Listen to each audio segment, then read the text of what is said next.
시청자 여러분 안녕하십니까. 지금부터 조능현의 안보정도를 시작하겠습니다.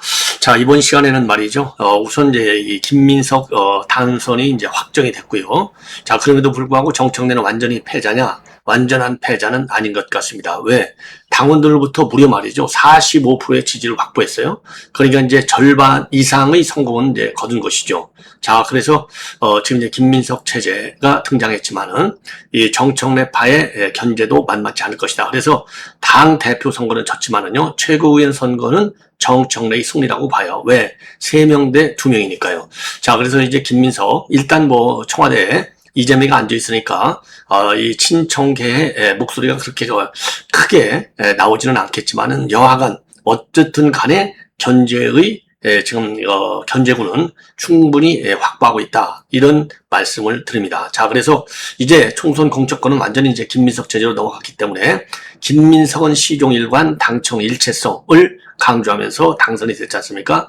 자, 그래서 이제 그야말로 이제 수평적, 근데 이제 수평 관계를 세우겠다고 했지만은 창의적 수평 관계라고 그랬어요. 그러니까 김민석표 수평 관계, 이거 보나마나 뻔한 것이죠. 자, 그래서 이제 당원들도 말이죠. 민주당 당원들도 굉장히 스마트해졌어요. 자, 그러니까 김민석이를 대표로 내세웠지만은 좀 불안하다 이거죠. 그러니까 이제 최고위원은 3명을 뽑아줬죠. 그리고 사실상 이재명 입장에서는 외형적으로 보면 성공한 것이지만 내면적으로 보면 실패했다. 자, 왜? 이게 당원표가 무려 45%가 정청래를 지지하지 않습니까? 과반을 못 받았잖아요. 그래서 선호투표제 때문에 김민석이가 이겼거든요. 그렇기 때문에 외형적으로는 승리한 것처럼 보이지만 내면적으로 보면 이재명의 패착이다. 저는 그렇게 결론을 내요. 자, 과반을 못 얻었죠. 그리고 이제 최고위원은 그다음에 정청래파가 많이 생겼죠. 그 다음에는 김용희가 떨어졌잖아요. 측근이라고 하면 김용희야, 정진상이야 이렇게 얘기했는데 김용희를 최고위원에 나온 2명이 좀 포기를 하고, 하루 전날 포기를 하고 김용한테 지지를 호소했지만은 결국은 떨어졌어요.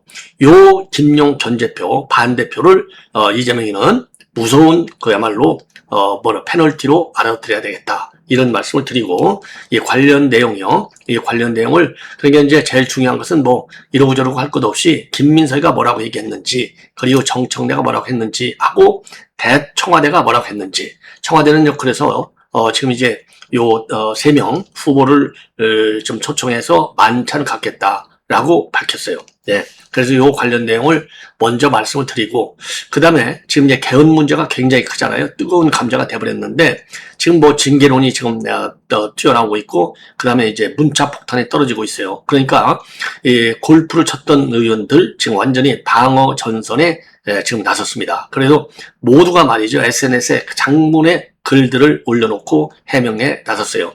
한마디로 얘기하면 연임 안 하겠다라는 말을 하지 않는 이상은 지지하지 않겠다라는 얘기인데, 이 인간들도 말이죠. 우리가 어디까지 진정성이 있고 어디까지 이게 정치적인 술수인지는 참 알아먹을 수가 없네요. 예. 자, 그래서 일단 외형적으로는요, 요 골프를 치는 인간들도 꼬리를 내는 척 하고 있어요. 자, 그래서 우리가 계속해서 감시의 눈길을 줘야 되겠다. 이런 말씀을 드리지 않을 수 없습니다. 예. 자, 그리고 중요한 거, 매우 위험스러운 건데요. 지금 이제 잠실에 있는 5성급 호텔이라고 하면 뭐 롯데 호텔밖에 더 있겠습니까? 그런데 이제 요 롯데 호텔이 그야말로 좀 최고층 랜드마크인 거기인지 아니면은 그냥 일반 기존의 롯데 호텔인지는 알 수가 없어요. 근데 잠실의 5성급 호텔은 그 둘밖에 없지 않습니까? 쓰레기장에서 탄창과 탄피가 발견됐어요. 자, 그래서 지금 경찰이 수사에 나섰는데 요 내용을 여러분께 맨 먼저 말씀을 드리겠습니다. 자, 요게 그래서 이제 5성급 호텔 쓰레기장에 탄창과 탄피가 발견됐지만은 총은 발견되지 않았어요. 자, 그래서 탄창 1개하고요. 9mm 탄피 3개가 발견됐다고 합니다. 발견 시점은요. 바로 이제 오늘 오후 3시 30분쯤이고 현재까지 총기는 발견되지 않았고 대공 관련 혐의점도 확인되지 않았다고 합니다. 예, 확인되지 않았다고 해요.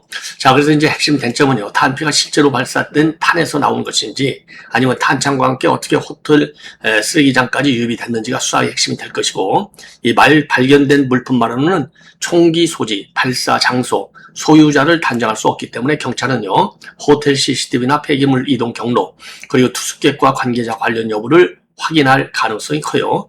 자, 그리고 이제 바로 대공 혐의죄가 없다고 단정한 것은 제가 보기에는 이거는 아니 수사도 안 해보고 어떻게 대공 혐의죄가 없다고 단정을 해요. 참 이 웃기는 이 경찰 당국이 아닌가. 자, 그래서 일단은요, 이 간첩이라든가 테러라든가 국가안보 사건으로 볼 정황이 없다는 게 차단하는 거예요, 벌써. 예.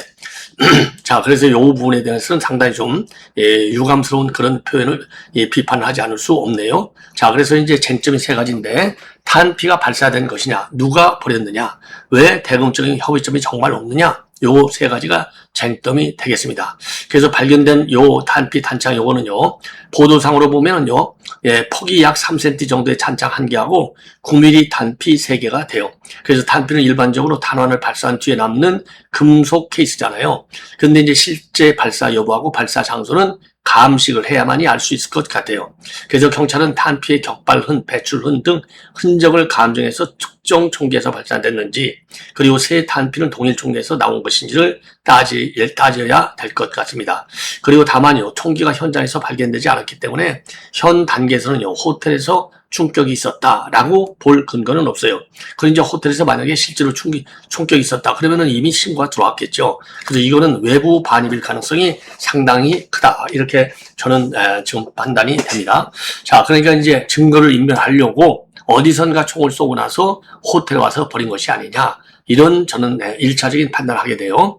자, 그래서 누가 버렸느냐 이거죠. 그래서 수사 핵심은요, 탄창과 탄피가 언제 어떤 경로로 호텔 쓰레기장에 들어왔느냐 이거죠. 그래서 경찰은 쓰레기장 주변을 하고 호텔 내부의 CCTV, 폐기물 수거와 반출 동선, 발견 물품의 지문과 DNA 가능성, 그리고 호텔 관계자와 투숙객 관련 정황을 확인하는 방식으로 유입 경로를 수사할 것 같습니다.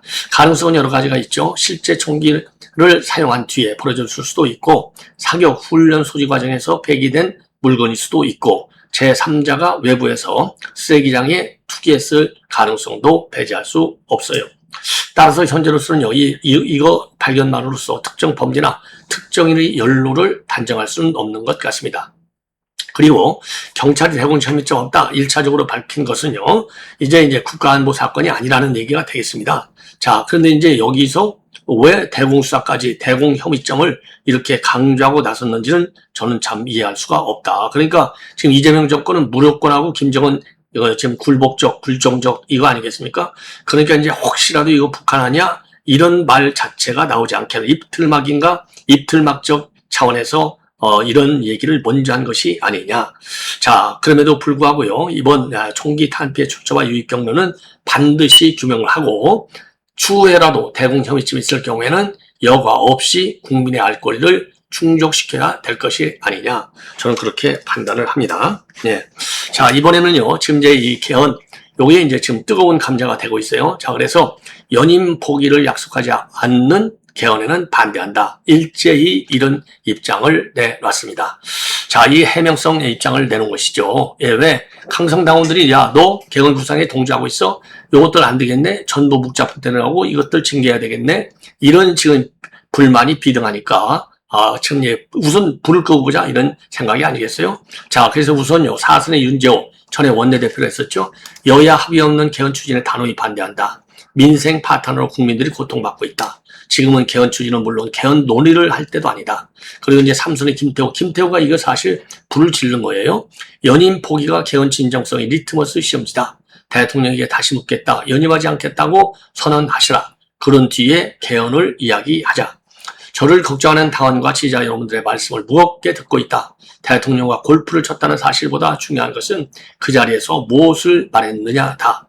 대통령을 만나는 것과 대통령에게 굴복하는 것은 전혀 다른 일이다. 저는 이재명에게 대한민국 정치가 더 이상 승자 독식의 제왕적 대통령제에 머물러서는 안 된다는 생각을 전달했다고 밝히고 있어요. 자, 그 다음에는 송원석, 바로 원내대표죠. 삼선. 대통령이 민생 문제에 집중하지 않고 본인이 앞장서 자신의 임기를 연장하려 개헌을 주장하며 국정의 에너지를 쏟는 것은 국정의 우선순위를 완전히 거꾸로 세우는 일이다. 개헌 논의를 일단 시작하면 모든 국가사회적 어젠다를 빨아들이는 블랙홀이 될 수밖에 없다. 저는 원내대표로 일할 당시에도 이러한 이유로 개헌 반대 당론을 의결에 낸 바 있다. 그 입장은 지금도 변함이 없다. 예. 그러면서 말이죠. 조선일보에 별도로 뭐라고 얘기했냐면요. 송원석은 나는 원내대표 시절에도 누구보다 앞장서서 여당의 원포인트 개헌 시도에 강력히 저항했고 우원식 개헌안 표결도 무산시켰던 장본인이다. 대통령과 같은 팀에서 골프를 친 적은 없다고 해명했습니다. 자, 그러니까 이제 다른 팀에서 운동을 했다는 얘기가 되겠죠. 예. 자, 그래서 그러니까 이제 송원석은요, 지난 6월 말에 이재명하고 여야 전현직 국회의장단 그리고 원내대표단 골프회도에 참석했다 이거죠.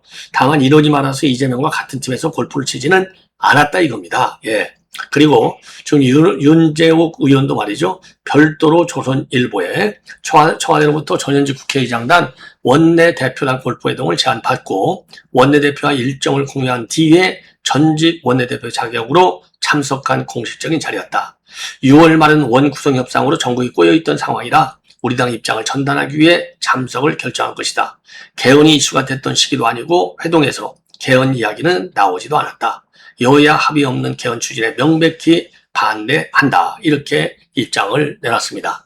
자, 참고적으로요. 주호영, 박덕금, 김태호는 골프를 쳤고 신성범, 최영들은 제안을 받았지만은 골프를 안 한 걸로 알려지고 있어요. 예.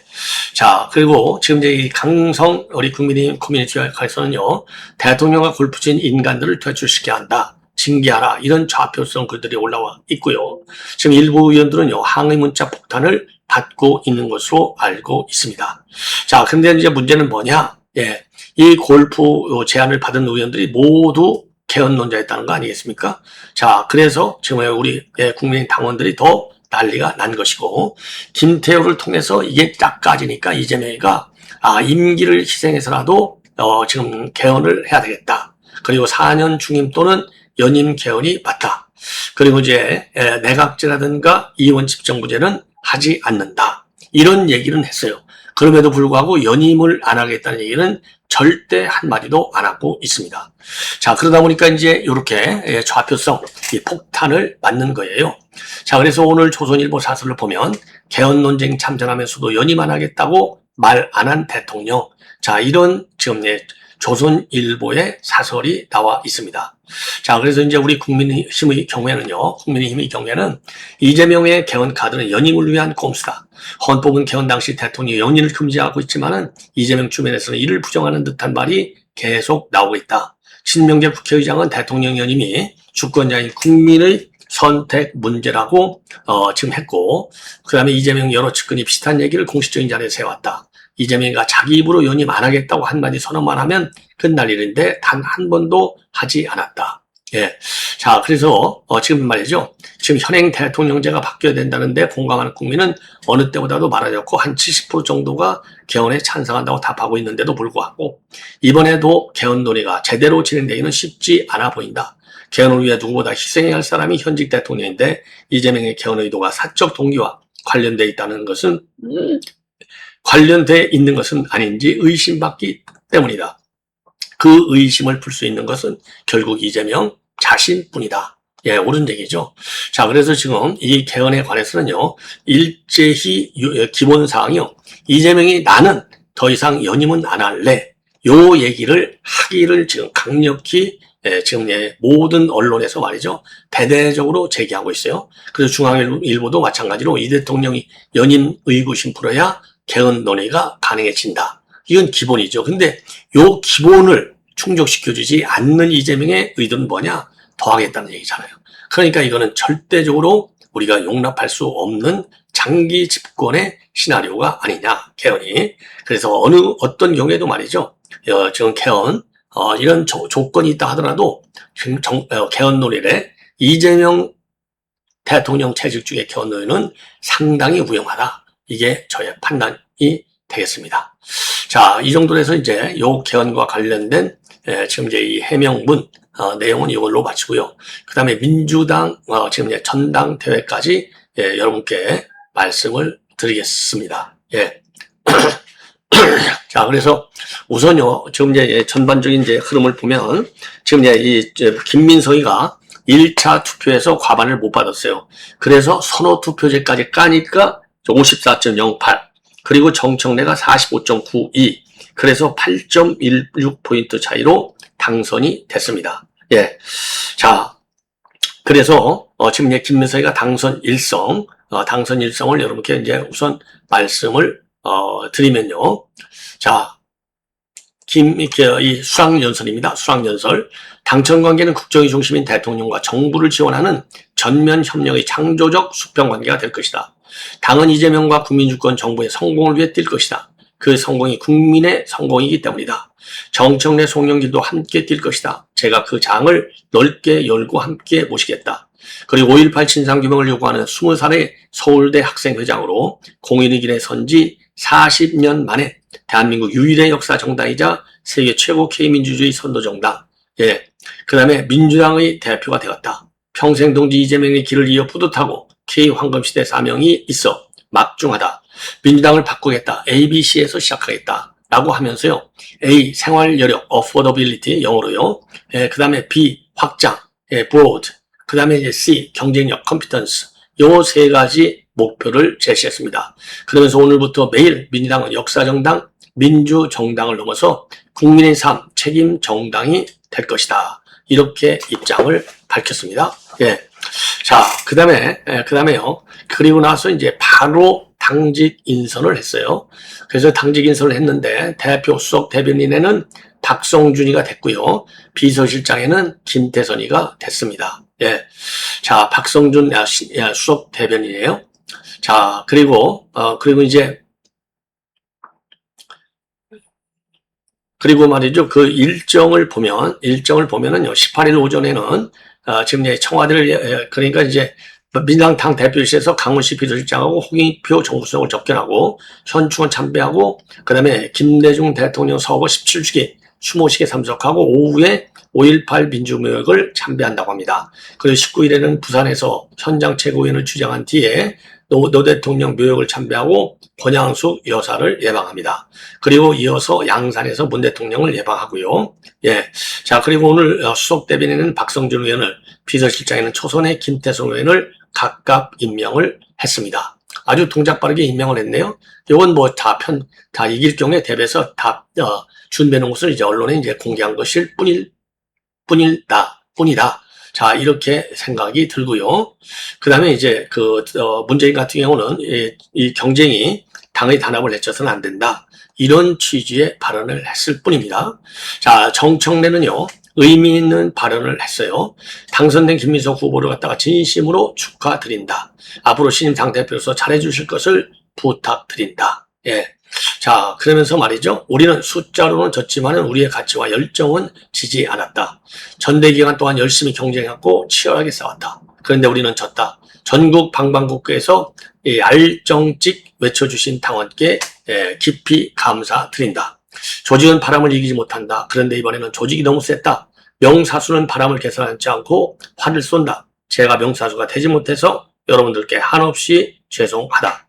그 김대중, 노무현, 문재인, 이재명을 지지했던 우리부터 총단결해서 범민주 진보 세력 연대로 민주당을 키우고 개혁해서 국민 마음을 얻어야 총선 승리, 재선 승리를 할 수 있다. 이렇게 입장을 내놨습니다.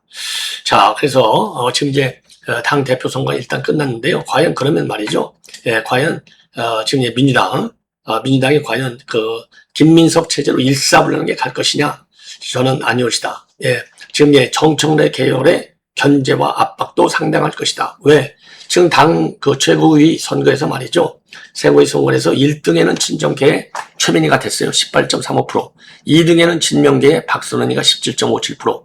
그리고 3등도 서미와 진명입니다. 16.60. 그리고 4위와 5위의 친청계. 4위 이성윤이가 16.35%. 5위 한민수가 15.86%입니다. 탈락 유일하게 김용입니다. 15.26%. 자, 그래서 0.60% 차이로 졌어요. 김용하고 임미애가 지금 중도 사퇴를 하면서 지지를 거스했지만은 말하자면 결국은 아웃됐습니다. 자, 그래서 요 아웃된 의미가 굉장히 저는 크다. 자, 그러니까 이제 대표만큼은 지금 김민석이를 찍어줬지만은 그다음에 최고위원만큼은 김용희는 안 되겠다 이거 아니겠습니까? 요 메시지를 잘 읽어야 된다. 자, 그래서 사실상 이재명의 저는 패배로 저는 결론을 짓고 싶습니다. 이재명의 패배. 예. 자, 그리고요,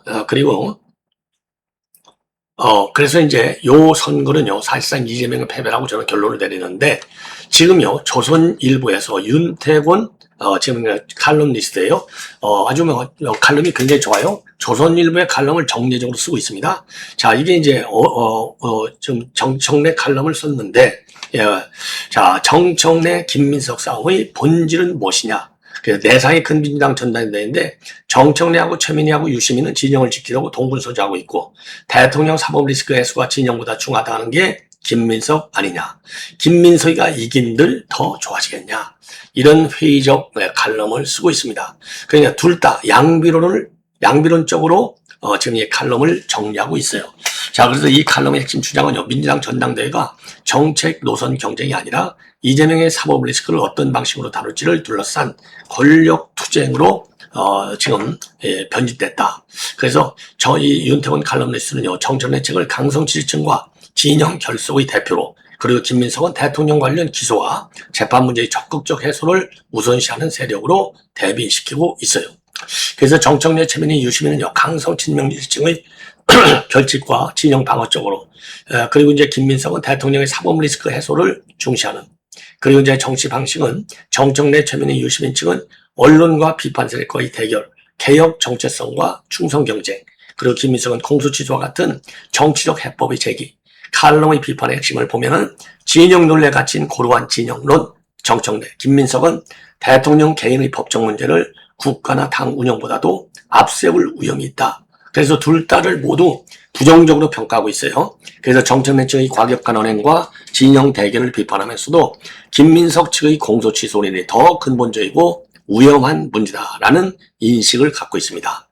그리고 핵심 쟁점이요, 공소 취소로 보고 있어요. 그래서 김민석이는 한겨레 인터뷰에서 이미 잘못되거나 조작된 기소는 취소되는 것이 원칙이라고 하면서 검찰의 자체 취소 또는 특검과 같은 이 방법을 검토할 수 있다는 취지로 말했고, 또 기소가 잘못됐다면 재판을 끝까지 받으라고 하는 요구는 야만이다, 이런 표현까지 썼어요. 야, 이 재판을 받으라는 것을 야만이라고 표현하는 김민석이가 야만 아니에요? 야, 참 심각하죠.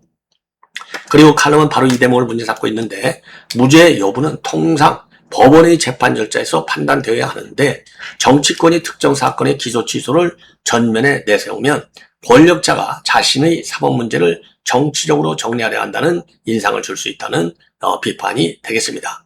그러면 왜 민주당 요거를 갖다가 내상이라고 보느냐? 전당대회 과정에서 두 후보 진영은 정책 역량과 당 운영 비전보다는 상대의 정체성, 충성도, 과거 행적을 공격하는 데 치중했어요.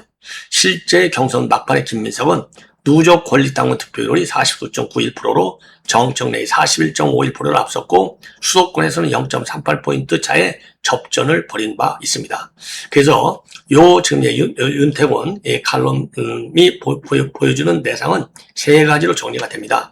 하나는 친명대부가 더 이상 단일한 정치 집단이 아니라는 점이 드러난 것이고, 둘째로는 친여 언론, 유튜브, 강성 지지층까지 후보별로 갈라지면서 상호 불신이 커졌다는 거, 세 번째로는 단권 경쟁의 민생 경제 외교 같은 국정의 의제보다는 대통령 관련 형사사건 처리 문제로 흡수될 위험이 커졌다는 거. 그래서 김민석의 공소 취소 발언이 이런 평가를 강화한 것 같습니다. 그래서 이 칼럼의 결론을 보면요, 정청래 대 김민석의 본질을 단순한 친명 대 비명 혹은 개혁 대 실용의 대결로 보지 말라는 것이 필자의 주장이에요. 예, 결론입니다. 그래서 정청래 쪽은 강성 지지층의 결속과 진영 방어를, 김민석 쪽은 이재명의 사법 리스크 해소를 각각 더 우선한다는 것이고, 그래서 이 칼럼니스트는 특히 후자의 승리가, 즉 김민석의 승리가 민주당 정부의 중도 확장이나 국정 신뢰 회복으로 이어질지에 대해서는 상당히 회의적인 평가를 하고 있어요.